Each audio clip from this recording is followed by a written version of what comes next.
Hey guys, എല്ലാവർക്കും തംഷിയുടെ പുതിയൊരു എപ്പിസോഡിലേക്ക് സ്വാഗതം. ഇന്ന് ഈ നമ്മളെ കൽക്കി എന്ന് പറയുന്ന സിനിമ അടുത്ത വർഷം റിലീസ് ചെയ്യാൻ പോകുന്ന സിനിമയാണ്. ആ സിനിമയെ കുറിച്ചിട്ട് നമുക്ക് ചെറുതായിട്ട് ജസ്റ്റ് എന്താണ് എക്സ്പെക്റ്റേഷൻസ് വേഴ്സസ് റിയാലിറ്റി എന്നുള്ള സംഭവം ഉണ്ടല്ലോ. അപ്പോൾ എന്താണ് നമ്മൾ എക്സ്പെക്റ്റ് ചെയ്യുന്നതും എന്തൊക്കെ എക്സ്പെക്റ്റ് ചെയ്യണം, എങ്ങനെയൊക്കെ ഉണ്ടാവും എന്നുള്ള കാര്യങ്ങളൊക്കെ ജസ്റ്റ് ഒന്ന് നോക്കിയിട്ട് വരാം. കൽക്കി 2898 AD 2 വർഷം അല്ലെങ്കിൽ 1.5 വർഷം മുന്നേക്കാണെന്ന് പടം അനൗൺസ് ചെയ്തത്. അപ്പോൾ അന്ന് പ്രൊജക്റ്റ് കെ എന്ന് പറഞ്ഞിട്ടുള്ളൊരു സിനിമ എന്നുള്ള രീതിയിലാണ് അന്ന് നമുക്ക് അനൗൺസ്മെൻ്റ് ഒക്കെ ഉണ്ടായിരുന്നത്. അപ്പോൾ ഇതുപോലെ ഒരു അപ്പോക്കലിപ്സ് ഫ്യൂച്ചറിസ്റ്റിക് വേൾഡിൽ നടക്കുന്നൊരു കഥ, ഒരു സയൻസ് ഫിക്ഷൻ മൂവി എന്നുള്ള രീതിയിലാണ് നമ്മളൊക്കെ എക്സ്പെക്റ്റ് ചെയ്തിട്ടുള്ളത്. സിനിമയെ കുറിച്ച് എക്സ്പെക്റ്റ് ചെയ്തിട്ടുള്ളതാണ്. പിന്നെ പ്രഭാസിൻ്റെ പടം എന്നുള്ള രീതിയിൽ ഒരു പാൻ ഇന്ത്യൻ വേൾഡിൽ അല്ലെങ്കിൽ പാൻ ഇന്ത്യൻ റീച്ചിൽ ഇന്ത്യ മുഴുവൻ അറിയപ്പെടുന്ന രീതിയിൽ ഒരു അനൗൺസ്മെൻറ്റ് കിട്ടിയിട്ടുള്ളൊരു പടമായിരുന്നു. സത്യം പറഞ്ഞാൽ വലിയൊരു പ്രതീക്ഷയൊന്നും ഇല്ലാതെയാണ് നമ്മൾ ആ ഒരു സമയത്തൊക്കെ നിന്നത്. കാരണം പ്രഭാസ് പടങ്ങൾ എടുക്കുന്നു പൊട്ടിക്കുന്നു ഇങ്ങനെയായിരുന്നല്ലോ പുള്ളിയുടെ ആ ഒരു സമയം.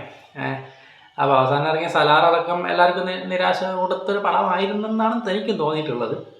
കാരണം അത്തരത്തിലുള്ളൊരു എക്സ്പെക്റ്റേഷൻ മീറ്റ് ചെയ്യാത്തൊരു സിനിമയായിരുന്നു. അപ്പോൾ അതിന് ശേഷമാണ് ഇപ്പം കൽക്കി വരുന്നത്. അപ്പോൾ ഇത് ഒരു പാൻ ഇന്ത്യ എന്നുള്ളത് മാറി ഒരു പാൻ വേൾഡിലേക്ക് എത്തിക്കാൻ പോകുന്ന ഒരു സിനിമ, ഇന്ത്യയിൽ നിന്നും പാൻ വേൾഡ് എന്നുള്ള രീതിയിലേക്ക് ഒരു കൺവേർഷനൊക്കെ ശ്രമിക്കുന്ന ഒരു സിനിമയാണ്. അതാണ് എനിക്ക് തോന്നിയിട്ടുള്ളത്. കാരണം സാൻഡിയാഗോയിലെ കോമിക്കോണിൽ അതിൻ്റെ അനൗൺസ്മെൻ്റ് ഒക്കെ ഉണ്ടായിരുന്നു. അവിടെ പോയി പ്രസൻറ്റ് ചെയ്തൊരു സിനിമയ്ക്കായിരുന്നു. അപ്പോൾ അന്നൊക്കെ ഞാൻ ഞെട്ടിപ്പോയിട്ടുണ്ട് സത്യം പറഞ്ഞാലും. എൻ്റെ റബ്ബേ, ഒരു ഇന്ത്യൻ സിനിമയ്ക്ക് അവിടെ പോയിട്ട് പ്രസൻറ്റ് ചെയ്യുന്നുണ്ടെങ്കിൽ എന്തെങ്കിലുമൊക്കെ സംഭവങ്ങളൊക്കെ ഉണ്ടാവും. അപ്പോൾ അതിൽ നമ്മൾ ആ ഒരു യൂണിഫോമും ഇവരുടെ കോസ്റ്റ്യൂമും കാര്യങ്ങളൊക്കെ കണ്ടിട്ടുണ്ടായിരുന്നു. അപ്പോൾ ഞാൻ വിചാരിച്ച് എന്തിനാ സ്റ്റാർ വാർസാ, ഡ്യൂണാ, അങ്ങനെയുള്ള പലതരത്തിലുള്ള ചിന്തകൾ ആ സമയത്ത് നമുക്ക് മൈൻഡിലേക്ക് വന്നിരുന്നല്ലോ.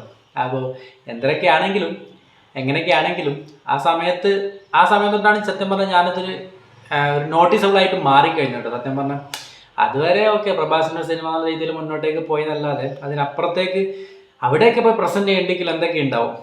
അതിന് ശേഷമാണ് പിന്നീട് അമിതാഭ് ബച്ചൻ വരണം, കമൽഹാസൻ വരണം, ദീപിക വരണം. പിന്നെ എന്താണ് ഈ ഇൻഡസ്ട്രിയിൽ ഏത് ഇൻഡസ്ട്രിയിൽ ആളില്ലാത്തതെന്ന് ഒഴിച്ചാൽ ഇല്ല എന്നുള്ള അവസ്ഥയാണ്. മലയാളം, തമിഴ്, തെലുങ്ക്, കന്നഡ, ഹിന്ദി തൊട്ട് എല്ലാ ഇൻഡസ്ട്രിയിലും ഏറ്റവും ഫേമസ് ആയിട്ടുള്ള ആക്ടേഴ്സിനെ കൊണ്ടുവന്ന് കാസ്റ്റ് ചെയ്യാൻ തുടങ്ങി. അപ്പോഴേക്ക് ഹൈപ്പ് നമ്മളിങ്ങനെ പറയണ്ടല്ലോ. ഇതിൽ ഏറ്റവും എനിക്ക് നോട്ടീസബിളായിട്ട് തോന്നിയിട്ടുള്ളൊരു കാര്യം, അല്ലെങ്കിൽ ഏറ്റവും എന്നെ ആകർഷിക്കുന്ന ഒരു സംഭവം എന്ന് വെച്ച് കഴിഞ്ഞാൽ ഞാൻ പറയും മിത്തോളജി ബ്ലെൻഡിങ് ആണ്. ഫ്യൂച്ചറിസ്റ്റിക് വേൾഡിലേക്ക് ഈ മിത്തോളജി ബ്ലെൻഡ് ചെയ്യുന്ന സംഭവം ഉണ്ടല്ലോ, അതാണ് എനിക്ക് ഏറ്റവും കൂടുതൽ ഞാൻ എക്സ്പെക്റ്റ് ചെയ്യുന്നത്. ആ ഒരു സംഭവം എങ്ങനെ എക്സ്പ്ലോർ ചെയ്യുന്നുള്ളത് അതറിയാൻ വേണ്ടിയാണ് ഞാൻ സത്യം പറഞ്ഞ സിനിമയ്ക്ക് കാണാൻ പോകുന്നത്. ആ ഒരു സംഭവത്തിൽ വെയിറ്റ് ചെയ്യുന്നത് ഞാൻ അതാണ്. കാരണം കൽക്കി എന്ന് പറയുന്ന സംഭവം, അല്ലെങ്കിൽ കൽക്കി അവതാരം, ഈ മിത്തോളജി, നമ്മളുടെ മിത്തോളജി എന്ന് പറയുന്നത് ഇന്ത്യൻ മിത്തോളജീൻ്റെ ഏറ്റവും വലിയ ഇമ്പോർട്ടൻസ് എന്താണെന്ന് നിങ്ങൾക്ക് അറിയുമോ? അല്ലെങ്കിൽ അതിൻ്റെ ഒരു പ്രത്യേകത, നമ്മുടെ രാമായണം, മഹാഭാരതം, ഈ 2 മിത്തോളജിയാണ് മെയിനായിട്ട് വരുന്നത്. ഈ 2 മിത്തോളജി വെച്ചിട്ടുണ്ടല്ലേ നമുക്ക് ഇൻഫിനിറ്റ് നമ്പേഴ്സ് ഓഫ് സ്റ്റോറീസും സിനിമകളും ഉണ്ടാക്കാം. അതിന് ലോകം ഉള്ളിടത്തോളം കാലം അതിൽ നമുക്ക് സിനിമകൾ ഉണ്ടാക്കിക്കൊണ്ടേയിരിക്കാം.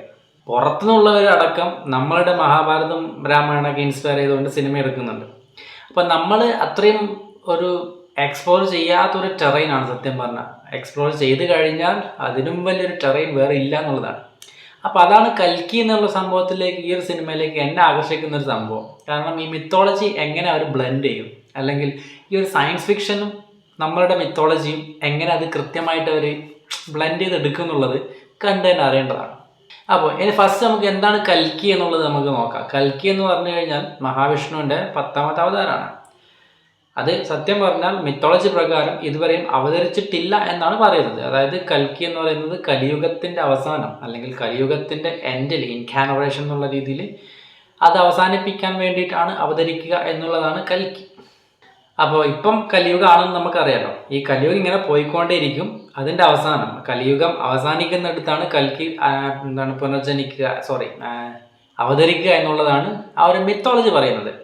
അപ്പോൾ ആ ഒരു സംഭവമാണ് ഈ ഒരു കഥയുടെ മെയിൻ പ്ലോട്ട് എന്ന് പറയുന്നത്. അതായിരിക്കും, അതായത് കലിയുഗം ഇങ്ങനെ പോയി ഫ്യൂച്ചറിൽ 2898 എന്ന് പറയുന്ന വർഷത്തിലെത്തി നിൽക്കുകയാണ്.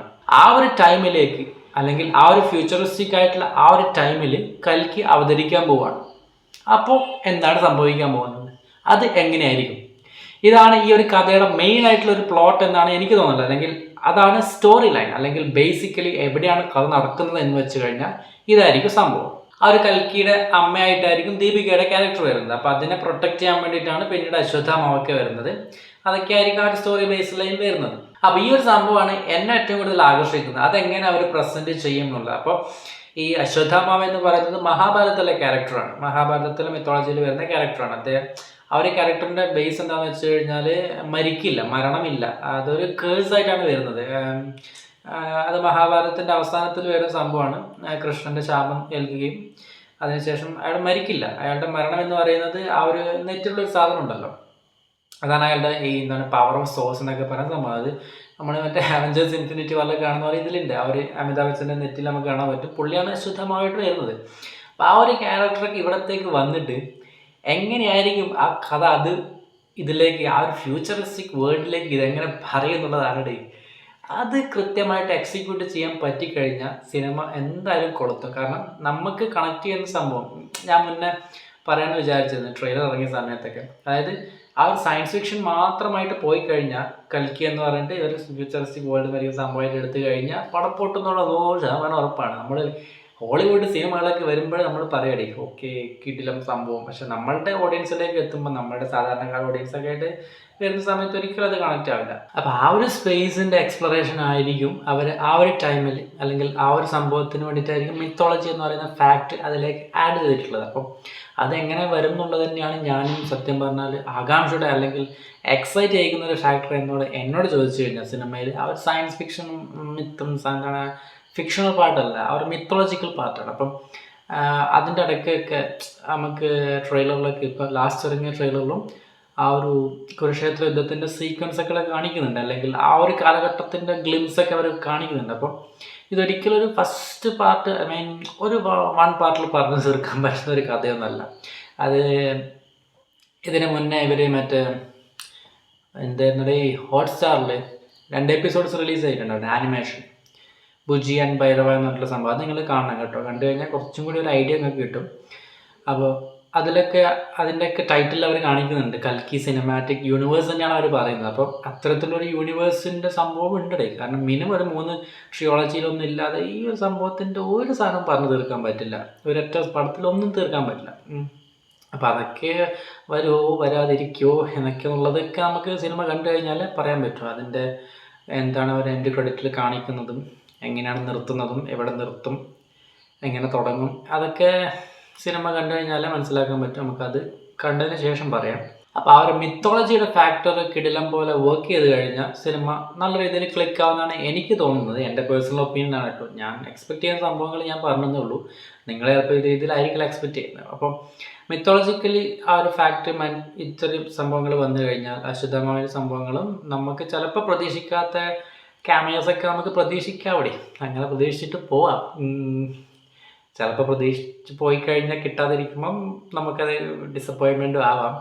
എന്നാലും എങ്ങനെയൊക്കെ എന്തെങ്കിലുമൊക്കെ ഉണ്ടാവുമെന്ന് വിചാരിക്കുന്നു. ഇപ്പോൾ ബച്ചനാണ് ഈ അശുദ്ധമാണെന്നുള്ള ക്യാരക്ടറായിട്ട് വരുന്നത്. പുള്ളിയുടെ ഒരു അഴിഞ്ഞാട്ടം തന്നെ ഉണ്ടാവുന്നതാണ് നമുക്ക് ട്രെയിലറിനൊക്കെ മനസ്സിലാവുന്നത്. പക്ഷെ അതൊക്കെ ട്രെയിലർ കട്ടിന് വേണ്ടി മാത്രമേ ചെയ്തിട്ടുള്ളതാണോ അല്ലയോ എന്നുള്ളതൊക്കെ നമുക്ക് സിനിമ കണ്ടു കഴിഞ്ഞാലേ മനസ്സിലാവുള്ളൂ. പിന്നെ വരുന്നതാണ് ഇതിൻ്റെ സയൻസ് ഫിക്ഷൻ അല്ലെങ്കിൽ ഫിക്ഷണൽ സൈഡ്. ഫിക്ഷണൽ സൈഡ് ഏറ്റവും കൂടുതൽ കോൺസെൻട്രേറ്റ് ചെയ്യേണ്ടത് മേക്കിങ്ങിലാണ്. അപ്പോൾ അത് ട്രെയിലർ കട്ടിൽ അല്ലെങ്കിൽ ട്രെയിലറിൽ കണ്ട ഷോട്ടുകളിൽ ഞാൻ പറയുമ്പം നമുക്ക് കാണുമ്പോൾ തോന്നുന്നത് കിടിലം പോലെ മേക്ക് ചെയ്തിട്ടുണ്ടെന്നുള്ളത് തന്നെയാണ്. അത് പ്രൊഡക്ഷൻ തൊട്ട് അതിൻ്റെ VFX തൊട്ട് സൗണ്ട് എഫക്ട്സ് ഒക്കെ കിടിലം പോലെ ചെയ്തിട്ടുണ്ടാണെന്ന് എനിക്ക് തോന്നുന്നത്. ട്രെയിലറിൽ കണ്ടിട്ടുള്ള ഷോട്ടുകൾ മാത്രമാണ് പറഞ്ഞത്. അപ്പോൾ സിനിമയിലേക്ക് വരുമ്പോൾ അതെങ്ങനെ ആയിരിക്കും എന്നുള്ളത് നമുക്ക് അറിയില്ല. പക്ഷേ എന്തായാലും ഈ ഒരു എഫക്റ്റ് തന്നെ ആയിരിക്കും, ഈ ഒരു ഇമ്പാക്റ്റ് തന്നെ എന്താണ് തിയേറ്ററിൽ നിന്ന് കാണുമ്പോഴും ഉണ്ടാവുന്നുള്ളതാണ് തോന്നുന്നത്. അത് കുറച്ചും കൂടി കൂടുതലാവത്തല്ലേ ഉള്ളൂ അല്ലേ. അപ്പോൾ അത് മേക്കിങ്ങിലാണ് വരുന്നത്. അതിൻ്റെ സയൻസ് ഫിക്ഷൻ സൈഡൊക്കെ മേക്കിങ്ങിലാണ് വരുന്നത്. മേക്കിങ്ങും അതുപോലെ പ്രൊഡക്ഷൻ ഡിപ്പാർട്ട്മെൻറ്റ്, സിനിമാറ്റോഗ്രഫി ഡിപ്പാർട്ട്മെൻറ്റും ആർട്ടും ഇതൊക്കെ ചെയ്തിട്ടാണ് ആ ഒരു സയൻസ് ഫിക്ഷൻ വേൾഡ് ബിൽഡ് ചെയ്യേണ്ടത്, ഫ്യൂച്ചറിസ്റ്റിക് വേൾഡ് ബിൽഡ് ചെയ്യേണ്ടത്. അപ്പോൾ അത് നല്ല രീതിയിലുള്ള വിഷ്വൽസ് ഒക്കെ ഉണ്ടെന്നാണ് നമുക്ക് തോന്നുന്നത്. ട്രെയിലറിലുള്ള കണ്ടിട്ടുള്ള സംഭവങ്ങളെ വെച്ച് ഡിഫൈൻ ചെയ്യുന്നുണ്ടെങ്കിൽ നല്ല രീതിയിലുള്ള ഷോർട്സ് ഒക്കെ ഉണ്ടെന്നായിട്ടാണ് എനിക്ക് തോന്നിയിട്ടുള്ളത്. അപ്പോൾ ആ ഒരു സംഭവമൊക്കെ റെഫറൻസ് ആക്കി എടുത്തിട്ടുള്ളൊരു സിനിമയുണ്ടേ, നമ്മളുടെ അലീറ്റ ബാറ്റ് ലൈൻസ് എന്ന് പറഞ്ഞൊരു പടം ഉണ്ടേ. നിങ്ങൾ കണ്ടിട്ടുണ്ടെന്ന് അറിയില്ല. അത് മറ്റേ ആനിമേഷനാണ്, പക്ഷേ റിയലിസ്റ്റിക് ആനിമേഷനാണ്. നമ്മളുടെ എന്തായാലും പറയാനുണ്ടല്ലോ, പേര് മറന്നു പോയത്. കിടലം പടമാണ് കേട്ടോ അത്. ജെയിംസ് ക്യാമറോണൊക്കെ പ്രൊഡക്ഷൻ ചെയ്തിട്ടുള്ള സംഭവമായിരുന്നു. അതാണ് എനിക്ക് റെഫറൻസ് ആയിട്ട് ആ ഒരു ഫ്യൂച്ചറിസ്റ്റിക് വേൾഡിൻ്റെ സംഭവത്തിൽ എനിക്ക് സ്ട്രൈക്ക് ചെയ്തിട്ട്, അല്ലെങ്കിൽ ഭയങ്കര ഒരു റെഫറൻസ്, ഒരു ഐഡൻറ്റിറ്റി തോന്നിയിട്ടുള്ളത്, അല്ലെങ്കിൽ സിമിലാരിറ്റി തോന്നിയിട്ടുള്ള ആ ഒരു പടത്തുമായിരുന്നു ഈ ബൗണ്ടി ഹണ്ടിങ്. അത്തരത്തിലുള്ള ഒരു സ്ക്രാപ്പ് വേൾഡ്, ഫ്യൂച്ചറിസ്റ്റിക് ആയ സ്ക്രാപ്പ് വേൾഡ്, പിന്നെ അവിടെ നിന്ന് രക്ഷപ്പെടാൻ വേണ്ടി എന്നാണ് കോംപ്ലക്സ് എന്ന് പറയുന്ന ഒരു സ്ഥലം ഇവൻ കാണിക്കുന്നുണ്ട്. അപ്പോൾ അതൊക്കെയുള്ള സംഭവം. അത് പറയാൻ വിട്ടുമായിട്ടോ. ഈ complex Kashi, west Kashi, south Kashi എന്നൊക്കെ പറഞ്ഞിട്ട് ഒരുപാട് ഇതിൽ നടക്കുന്ന ലൊക്കേഷൻസ് ഒക്കെ ഉണ്ട്. അത് നിങ്ങൾക്ക് മനസ്സിലാക്കണമെന്നുണ്ടെങ്കിൽ ഇതിൻ്റെ മറ്റേ ഒരു ആനിമേറ്റഡ് സീരീസ് ഉണ്ട്, 2 എപ്പിസോഡ് മാത്രമുള്ള, ജസ്റ്റ് ഒരു അരമണിക്കൂറിൽ തീർന്ന 2 എപ്പിസോഡ് ഉണ്ട്. അത് കണ്ടു കഴിഞ്ഞാൽ മനസ്സിലാവും കേട്ടോ. അവിടുന്ന് നമുക്ക് നെക്സ്റ്റ് ആസ്പെക്റ്റിലേക്ക് പോകാം. അതാണ് സിനിമയുടെ കാസ്റ്റിംഗ്. ഈ സിനിമയുടെ കാസ്റ്റിംഗ് എന്ന് പറഞ്ഞു കഴിഞ്ഞാൽ എൻ്റെ റബ്ബേ പറഞ്ഞാൽ തീരില്ല. എല്ലാ ഇൻഡസ്ട്രിയിലും അട്രാക്ട് ചെയ്യേണ്ട എല്ലാ ആസ്പെക്ട്സുകളും കൃത്യമായിട്ട് അവരെടുത്തിട്ടുണ്ട്. മലയാളത്തിൽ നിന്നുണ്ട്, തമിഴിൽ നിന്നുണ്ട്, തെലുങ്കിൽ നിന്നുണ്ട്, കന്നഡയിൽ നിന്നുണ്ട്, പിന്നെ ബോളിവുഡിൽ നിന്നുണ്ട്. അതുതന്നെ പാൻ ഇന്ത്യൻ സിനിമ എന്ന് പറഞ്ഞിട്ട് ഇത്രയും ബജറ്റിലൊക്കെ ഒരു സിനിമ, അല്ലെങ്കിൽ ആ ഒരു വിഷൻ പാൻ വേൾഡിലേക്ക് എത്തിക്കണമെന്നുണ്ടെങ്കിൽ ഇന്ത്യൻ സിനിമ മുഴുവൻ വേണമല്ലോ. അപ്പോൾ അമിതാഭ് ബച്ചൻ ഉണ്ട്, ദീപിക പദുക്കോൺ ഉണ്ട്, പിന്നെ കമൽഹാസൻ ഉണ്ട്, മലയാളത്തിൽ നിന്ന് ശോഭന തൊട്ട് അന്നാബൻ തൊട്ട് ആരൊക്കെയാണ് പശുപതി, അങ്ങനെ പറഞ്ഞാൽ തീരില്ല, അത്രയും വലിയ കാസ്റ്റാണ് വരുന്നത്. അപ്പോൾ ആ ഒരു കാസ്റ്റിലല്ലേ കാര്യം.